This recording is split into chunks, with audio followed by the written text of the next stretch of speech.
Dear students, कैसे हैं आप लोग। उम्मीद करता हूं आप लोग बहुत अच्छे होंगे। Welcome to elite coaching centre. तो बच्चों, आज का हमारा टॉपिक है class 8 chapter 2 power play new NCERT. तो जैसे आप लोग को पता है कि इस बार का सिलेबस कंप्लीटली चेंज हो चुका है, तो न्यू एनसीईआरटी का कंप्लीट सॉल्यूशन हमारा चैनल आपके लिए लेके आया है। तो स्टार्ट करते हैं बच्चों आज का टॉपिक पावर प्ले। तो बच्चों, सबसे पहले समझना पावर प्ले। पावर प्ले मतलब क्या होता है, हम समझते हैं बच्चों। पावर नोटेशन, मान लो आपको कुछ दिया x का पावर n। क्या दिया आप लोग को बच्चों? x का पावर n। अगर x का पावर n है तो इसको हम क्या बोलते हैं? या तो इसको हम एक्सपोनेंट बोलेंगे या फिर पावर कहेंगे। ओके बच्चों, और नीचे वाले को हम कहते हैं बेस। क्लियर है? आई होप इतना आप लोग को समझ आया होगा। सिंपल सा है। अगर किसी नंबर के ऊपर पावर लिखा है तो ऊपर वाले को हम पावर या एक्सपोनेंट कहते हैं। जिस नंबर के ऊपर लिखा है उस नंबर को हम बेस बोलते हैं। जैसे समझते हैं कैसे किसी को पावर के फॉर्म में लिखा जाता है। जैसे 8 लिखा हुआ है तो 8 को अगर मैं कहूं आप प्राइम फैक्टराइजेशन करो, प्राइम फैक्टराइजेशन। बच्चों सबसे पहले मुझे ये बताओ, प्राइम नंबर क्या होता है? वो नंबर जो सिर्फ 1 से डिवाइड हो या अपने टेबल में आए, यानी जिसके सिर्फ 2 फैक्टर्स होते हैं उसको हम बोलते हैं प्राइम नंबर। तो सबसे छोटा नंबर 2, 2 4 जा, 2 2 जा, 2 1 जा, यानी 8 को मैं क्या लिख सकता हूं बच्चों? 2 इंटू 2 इंटू 2। याद रखना बच्चों, जब भी आपका बेस सेम हो तो पावर ऐड हो जाता है मल्टीप्लाई में। सबका पावर 1 है तो 1 प्लस 1 प्लस 1 यानी कि 2 का पावर 3। ओके बच्चों, फिर हम बात करते हैं, अगर मैं ये कहूं n into n into n into n, इसको आप पावर के फॉर्म में लिखें तो n कितनी बार मल्टीप्लाई हो रहा है?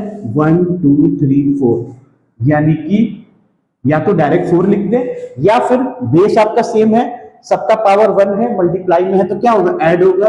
1 प्लस 1 प्लस 1 प्लस 1 यानी कि n का पावर 4। ओके बच्चों, क्लियर है?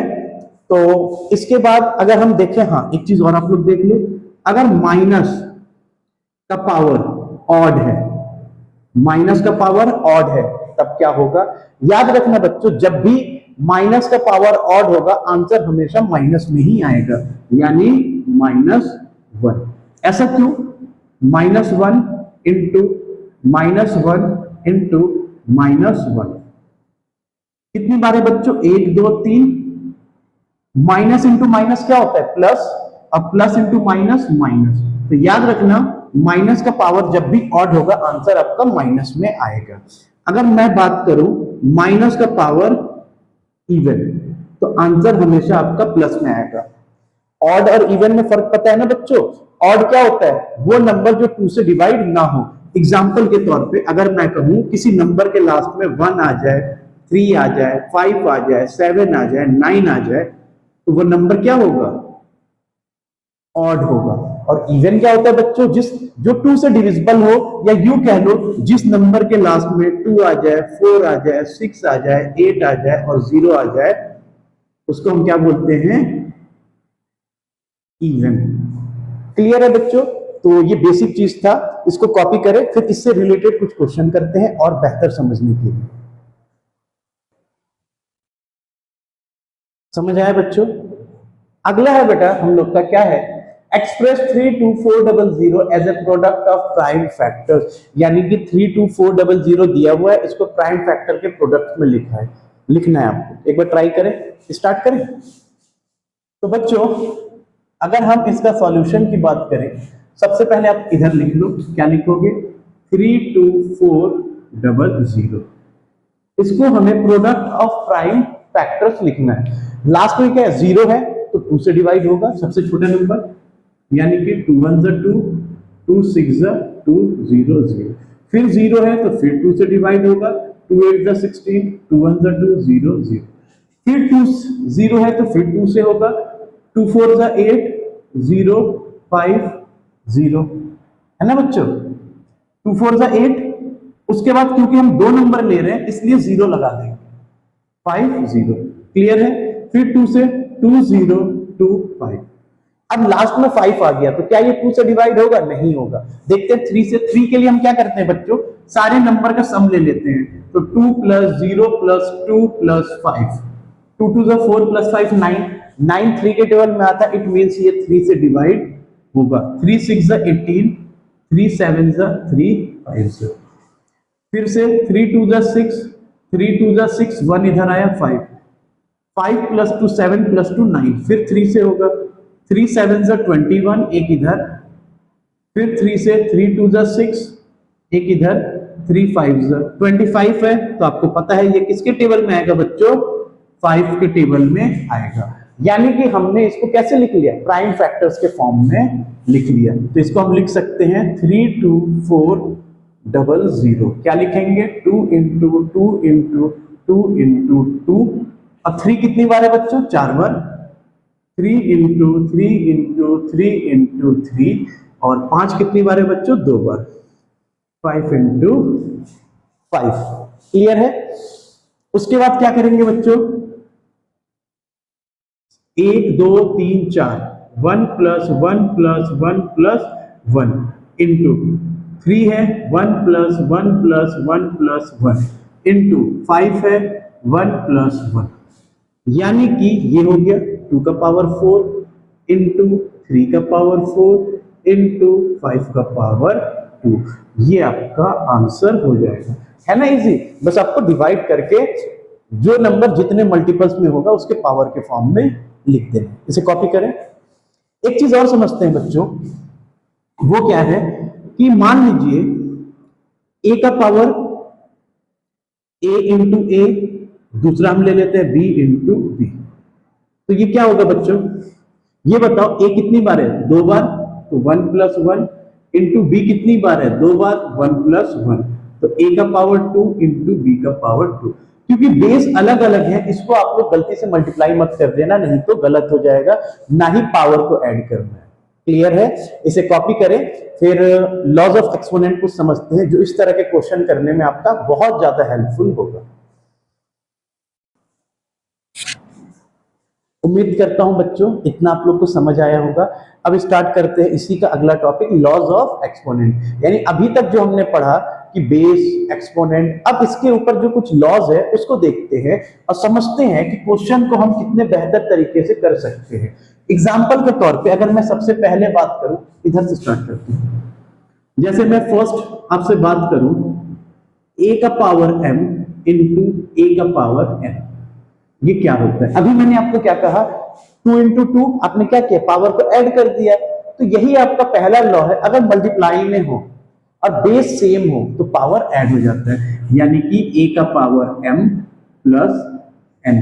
अगर मैं एग्जांपल की बात करूं, जैसे मैं कहूं 2 का पावर 3 इंटू 2 का पावर 4, तो ये क्या होगा? 2 का पावर 3 + 4, यानी कि 2 का पावर 7 आपका आंसर हो जाएगा। क्लियर है बच्चों?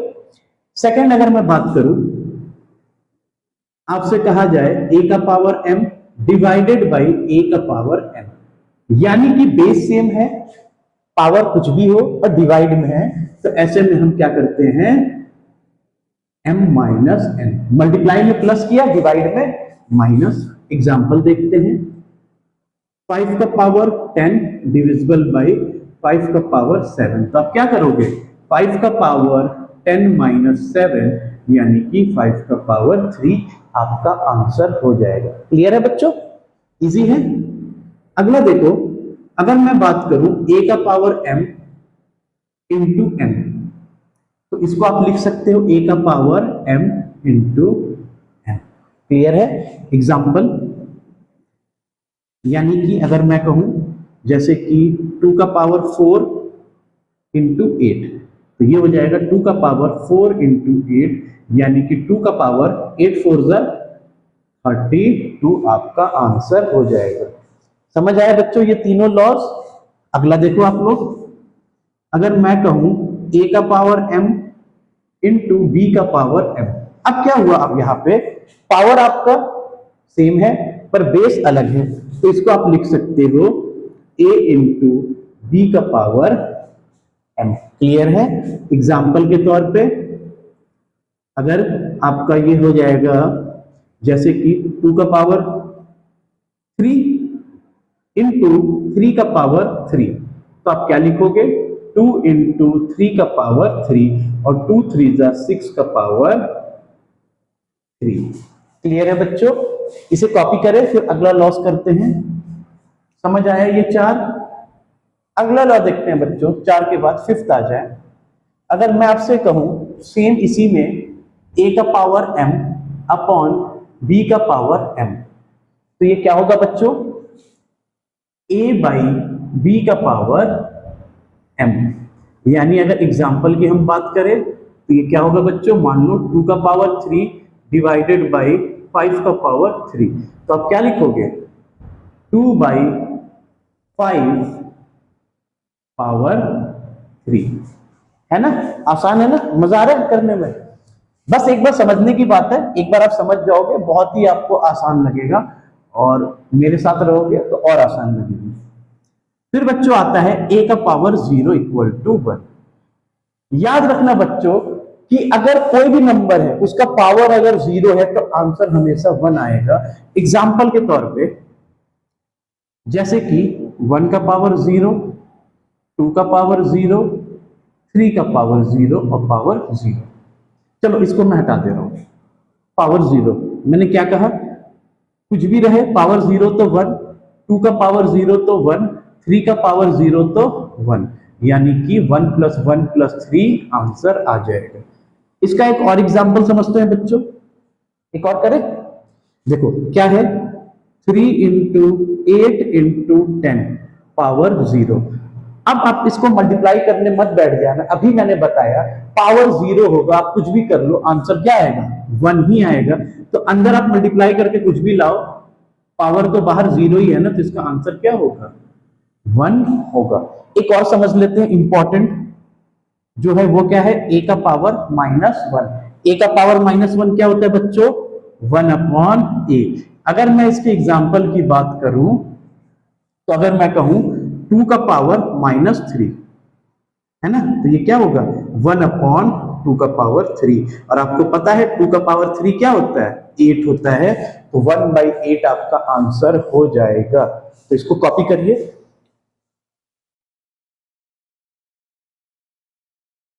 तो उम्मीद करता हूं बच्चों आप लोग को ये बहुत अच्छे से समझ आया होगा। तो इस चैप्टर का ये इंट्रोडक्शन था। एक्सरसाइज में जो क्वेश्चन करेंगे उसमें ये बहुत ज्यादा हेल्पफुल होगा। इवन जब आगे बड़े क्लासेस में पढ़ेंगे तो भी ये कॉन्सेप्ट आपके बहुत ज्यादा काम आएगा। बाकी अपने तरफ से मैंने इसको इजी लैंग्वेज में समझाने की कोशिश करी है, और मैं आपको न्यू एनसीईआरटी का कंप्लीट सॉल्यूशन कराऊंगा। उसके लिए आप हमारे साथ बने रहिए। बाकी वीडियो अच्छा लगा तो अपने दोस्तों के साथ शेयर जरूर करिएगा। बाकी वीडियो देखने के लिए थैंक यू।